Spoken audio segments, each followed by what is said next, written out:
आप सभी को होली की बहुत बहुत शुभकामना। सनातन मिशन चैनल की टीम की तरफ से पूरे देशवासियों को होली की बहुत बहुत हार्दिक बधाई व शुभकामनाएं। आप सभी अपने स्वास्थ्य का भी ध्यान रखें। आज हम सभी लोग होली क्यों मनाना चाहिए, इसका क्या रहस्य है, होली न मनाने से हमारा क्या नुकसान है, इसका क्या रहस्य है।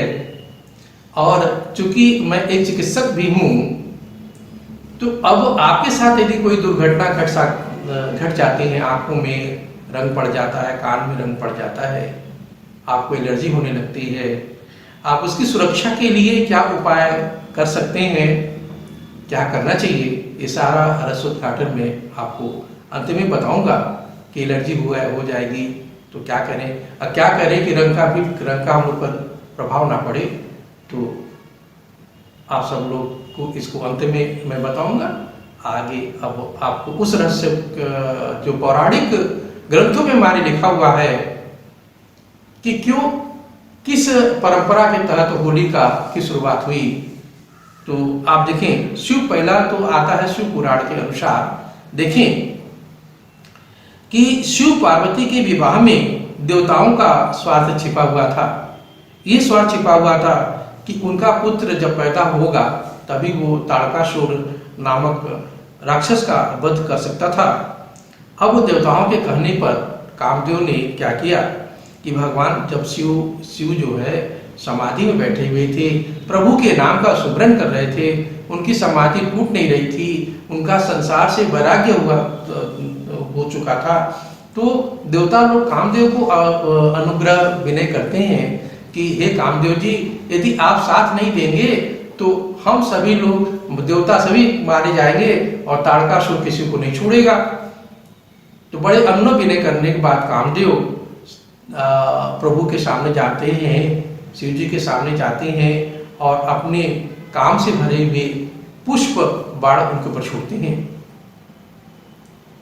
चारों तरफ बसंत, जैसा कि बसंत पर हम सभी लोग जानते हैं कि तरह तरह के फूल खिल जाते हैं, मौसम बड़ा ही खुशनुमा हो जाता है। कामदेव ने ऐसा ही किया उस समय। और शिव की जब समाधि भंग हो जाती है तो उनके मन में प्रेम और काम का संचार होने लगता है। और सामने देखते हैं शिव जी ने कि इसी कामदेव ने हमको हमारा नुकसान पहुंचाया है, समाधि भंग की है। तो कामदेव को ही वो भस्म कर देते हैं। और इसी की याद में ये कि प्रभु पार्वती से विवाह करने के लिए राजी हो जाते हैं और कामदेव की पत्नी रति को अपने पति के पुनर्जीवन का वरदान भी दे देते हैं। इस उपलक्ष्य में हम होली का पर्व मनाते हैं। अब देखिए, बड़ा ही एक रहस्य और आता है साथ में, होलिका दहन। क्यों उसमें जब होलिका अपने भांजे प्रहलाद को लेकर बैठती है तो उसकी कथा का हम आपको बताते हैं क्या रसोद्घाटन है। हिंदू धर्म के अनुसार होलिका दहन मुख्य रूप से भक्त प्रहलाद की याद में ये मनाया जाता है। भक्त प्रहलाद राक्षस कुल में जन्म तो जरूर लिए थे, लेकिन वो विष्णु के बहुत बड़े भक्त थे और निरंतर अपने शासनों में प्रभु के नाम का जाप किया करते थे। उनके पिता हिरण्यकश्यप, जो कि राक्षस राजा थे, वो बार बार अपने पुत्र को मना करते थे, प्रहलाद को, कि प्रहलाद तुम विष्णु का जाप छोड़ो, क्यों ये पूजा पाठ करते हो, ध्यान में रहते हो, साधना में रहते हो, ठीक तुम राक्षसी प्रवृत्ति के खिलाफ सारा काम करते हो। प्रहलाद नहीं मानता है, तो उसको क्या करते हैं, एक बार पहाड़ की चोटी से फेंकवा देते हैं। प्रहलाद की मृत्यु तब भी नहीं होती। एक लोहे का खंभा ले लेते हैं, लोहे खंभे को पूरा एकदम गर्म कर देते हैं, वो जलने लगता है। अब प्रहलाद सोचते हैं कि आज लगता है मेरी मृत्यु निश्चित है। फिर प्रहलाद देखते हैं कि उस खंभे में एक चींटी चल रही थी। तो प्रहलाद के मन में फिर विश्वास हो जाता है, कहते हैं जब प्रभु इस चींटी का कुछ नहीं खंभा बिगाड़ पा रहा है, जलता हुआ खंभा, तो मेरा क्या बिगाड़ेगा। और सहज तैयार हो जाते हैं कि पिताजी ठीक है, मुझे खंभे से मार दीजिए। और खंबे से जब प्रहलाद बांटता है तभी प्रहलाद की मृत्यु नहीं होती। पानी में डुबोता है फिर भी प्रहलाद नहीं मरते, क्योंकि उनके वो तो 24 घंटे प्रभु के सुमरन में रहते हैं। जो प्रभु के सुमरन में रहता है उसका काल तो उससे कोसों दूर रहता है। अब उनकी एक बहन थी हिरण्यकश्यप की, जिसका नाम था होलिका। उसको ये वरदान था कि उसको आग नहीं, उसको एक ऐसा वस्त्र मिला हुआ था कि उस वस्त्र को जब वो पहन लेती थी, ओढ़ लेती थी, तो उसका आग कुछ नहीं बिगाड़ सकती थी। तो वो राक्षस अपने बहन से कहता है कि देखो होलिका, तुम ऐसा करो कि प्रहलाद को लेके गोदी में बैठ जाओ और लकड़ी की हम लोग चिता लगा देते हैं और उसमें तुम प्रहलाद को गोद में कस के पकड़ करके बैठ जाना। प्रहलाद का खात्मा हो जाएगा और जो ये प्रभु का विष्णु भगवान का नाम जो हम लोग बीच में चल रहा है वो भी समाप्त हो जाएगा। विष्णु का भी अहंकार टूट जाएगा। अब ये विष्णु भगवान का अहंकार तोड़ने के लिए इस तरह का वो घटनाक्रम करवाने की कोशिश करता है। अब देखिए, इसका एक यदि हम आज के आधुनिक परिवेश में उसको देखें तो आधुनिक परिवेश में आपको ये मैं याद दिला दूं कि साइंस ने ऐसे इस तरह के कपड़ों का इजाद कर लिया है, इस पे यदि हजारों डिग्री का भी टेम्परेचर मतलब आग जलाया जाए तो उसका कुछ नष्ट नहीं होता। जैसे वहाँ पे अब कुछ सेटेलाइट या चांद वगैरह पे जाते हैं तो इस तरह के कपड़े से उनको ढका जाता है, ऐसा कि बाहर कितना भी टेम्परेचर हो उसका असर उस पर ना पड़े, जले ना। अब प्रभु की कृपा से ऐसी आधी उस समय चलती है जब वो आग लग जाता है चिता में, लकड़ी के होलिका में आग लगा दिया जाता है, तो ऐसी आधी चलती है कि वो वस्त्र जो होलिका पहनी रहती है वो वस्त्र उड़ करके प्रहलाद के ऊपर चला जाता है। प्रहलाद का कुछ नहीं बिगड़ता और होलिका उसी में चल के भस्म हो जाती है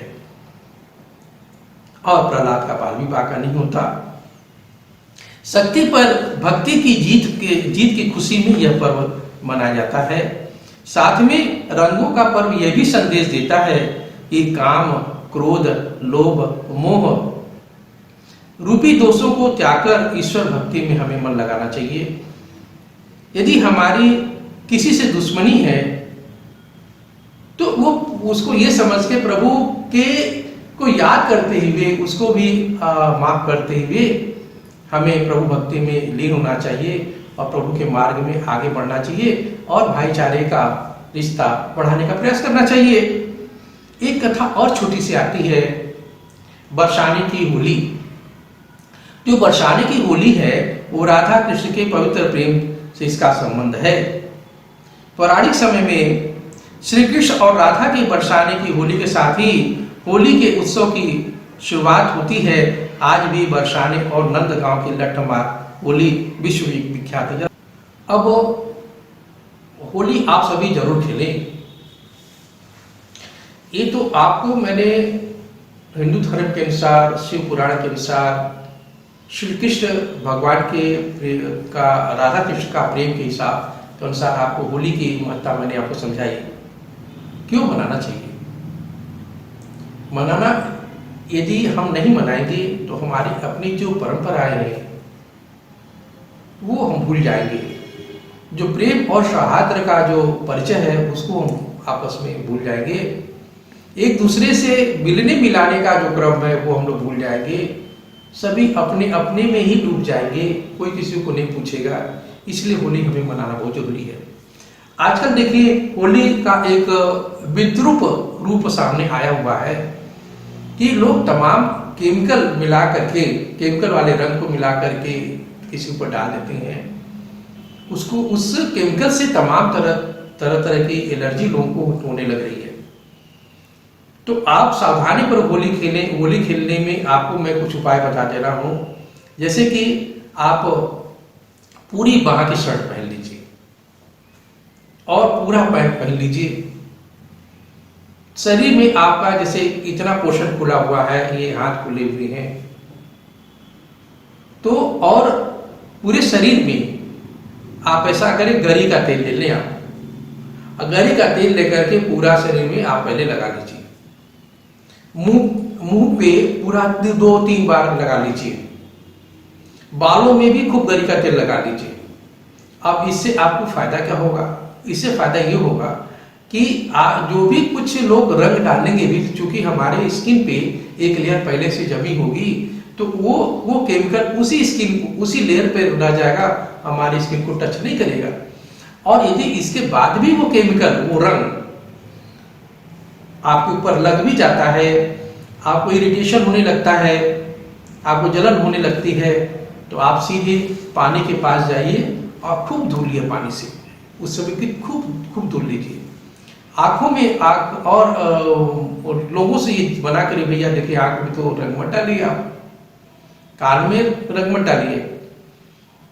और उससे तो आप कुछ भी हो, लोगों को बिल्कुल रिंग मत डालने दीजिए। यदि चला भी जाए तो तुरंत से तुरंत पानी जलाने पूछे, पानी से खूब आंख को धुल लीजिए। ये आपको इतना करने की जरूरत है।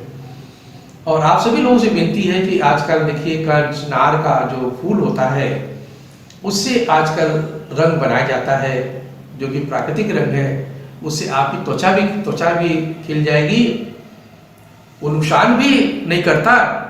तो उस रंग से आप सभी लोग होली खेलें, और हो सके तो अभी गुलाल से होली खेलें तो ज़्यादा अच्छा है आप सभी लोगों के लिए।